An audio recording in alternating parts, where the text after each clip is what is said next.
It's an urge. It's an urge. Every champion has felt it. Every king has felt it. Every winner has felt it.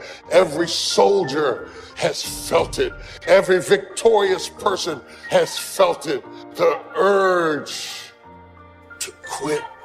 Don't you give up on your dream. I don't care if you don't have the money, you don't have the help, and you don't have the family for it, and you don't have the background for it, and you don't have the friends for it. Don't you give up on your dream. Don't you do it. Don't you do it. Don't you do it. It may take you twice as long. You may have to take courses and classes.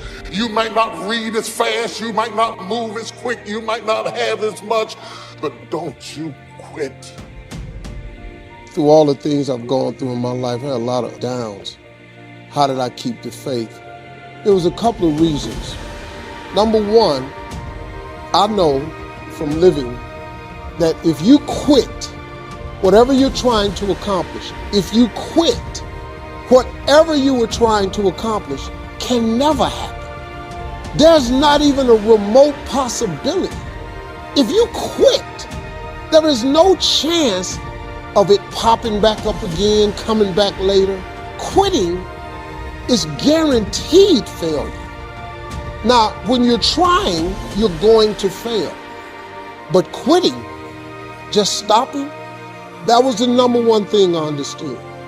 And then number two, you have to make sure that your dreams, your aspirations and goals are so big that not accomplishing them is not an option.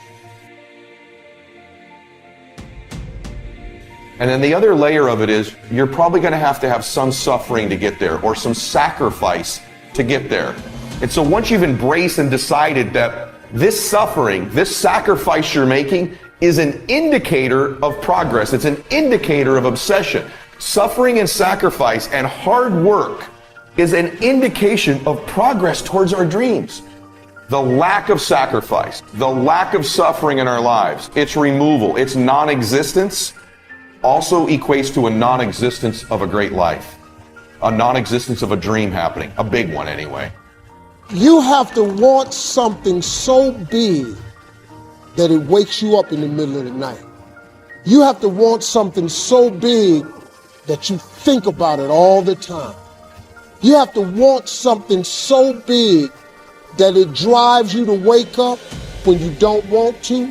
It keeps you up at night when you long been sleepy.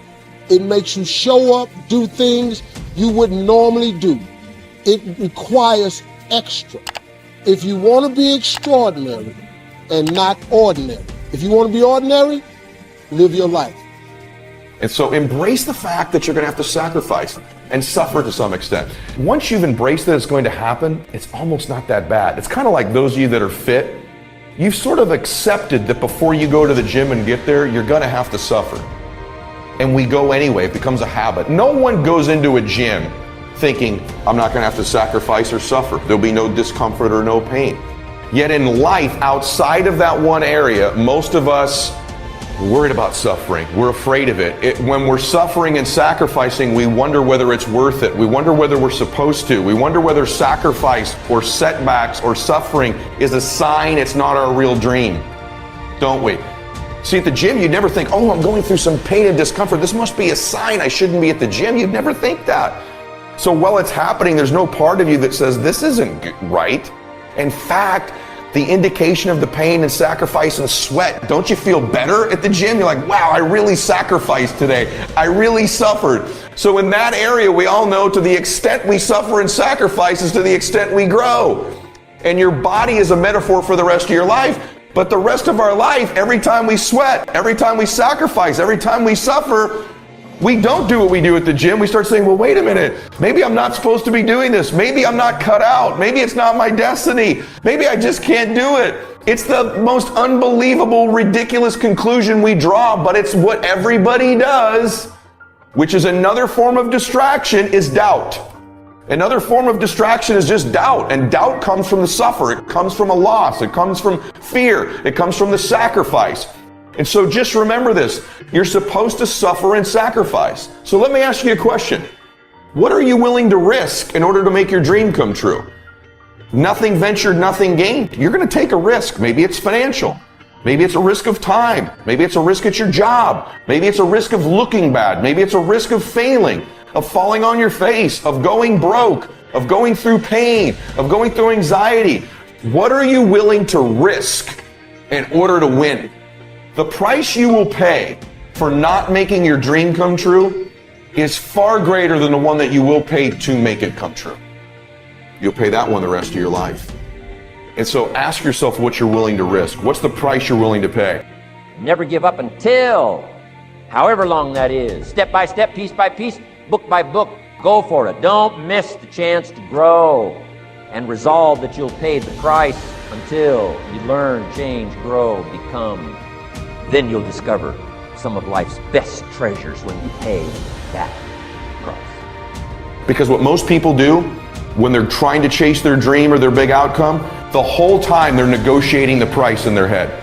Should I continue to do it? Is it worth it? I don't know if I can continue anymore. It's getting higher, and that price is failure. That price is setback. That price is looking back. That price can be financial, literally a physical price.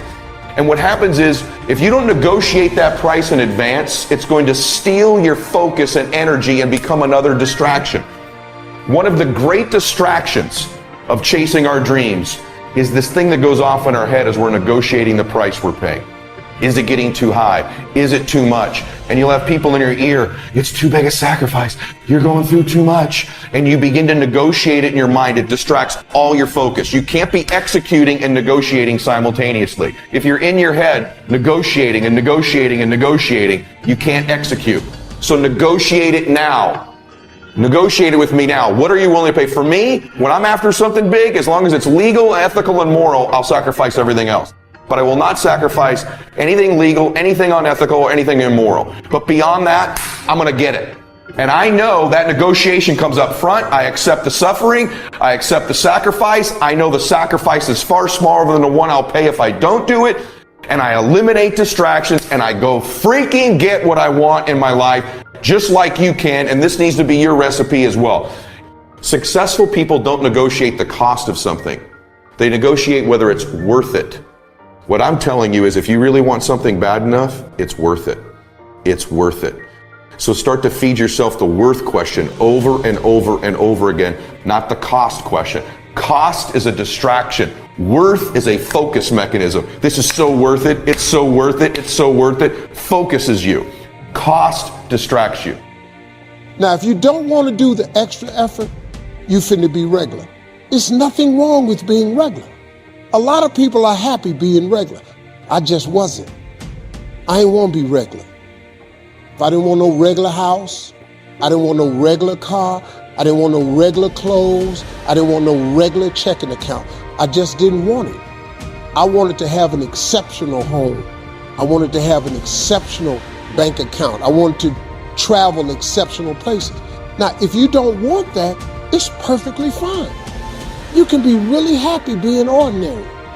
But if something's burning in you, you got to deal with it. If you don't deal with it, you're going to be disappointed, man. See, being regular is cool. There's nothing wrong with it. You get a regular job, regular house, regular car, you get regular money. You go on vacation once a year, that's cool. No problem. Economy ticket, regular.